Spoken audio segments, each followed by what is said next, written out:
کہ آپ نے دینی جماعتوں کے اتحاد کی ضرورت پر بہت زور دیا اور اسلام کے عملی نفاذ کو اس ملک کی قسمت کی تبدیلی کے لیے ناگزیر قرار دیا ہے. لیکن عملاً صورت یہ ہے کہ آپ نے جو اسلامی جمہوری محاذ بنایا ہے اس میں ایک تو جمعیت علماء پاکستان ہے، یہ دو گروپوں میں تقسیم ہوگی، یعنی جمعیت ہی کا ایک گروپ الگ ہے. اس میں جو دوسری پارٹی شریک ہے جمعیت علماء اسلام، وہ بھی 2 یا 3 گروپوں میں بٹی ہوئی ہے. ایک اور دینی جماعت اسلامی، اس نے پاکستان اسلامی فرنٹ قائم کر رکھا ہے اور اس طرح سے انتخابات میں حصہ لے رہی ہے. تو جب علماء خود جو متحد نہیں ہوتے تو وہ قوم سے متحد رہنے کی خواہش یا اسے متحد رکھنے کی کوشش کیسے کر سکتے ہیں؟ اس میں کوئی شک نہیں.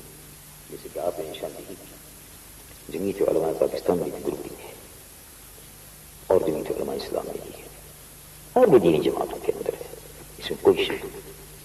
یہ اصل میں ماشاء اللہ کے دور میں یہ سارا کام ہے.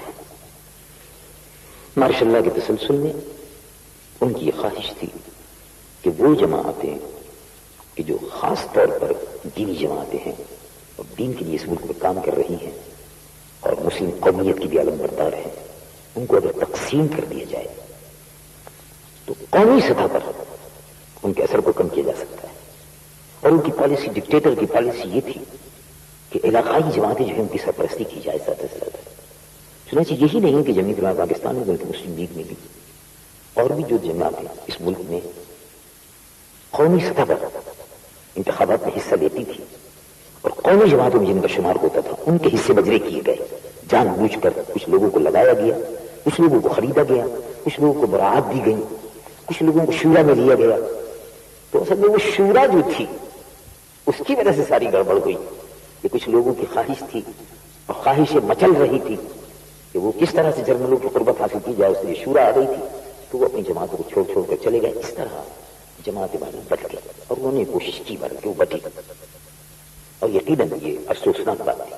لیکن ان جماعتوں میں جو مؤثر گروپ ہے جو کسی زبان میں ڈکٹیٹروں سے کسی قسم کا انہوں نے سمجھوتا نہیں کیا اور ماشاء اللہ کی بیسا کی بندہ گوارا نہ کیا، وہ الحمدللہ آج بھی متحد ہو کر کام کر رہی ہیں اور انہوں نے اتحاد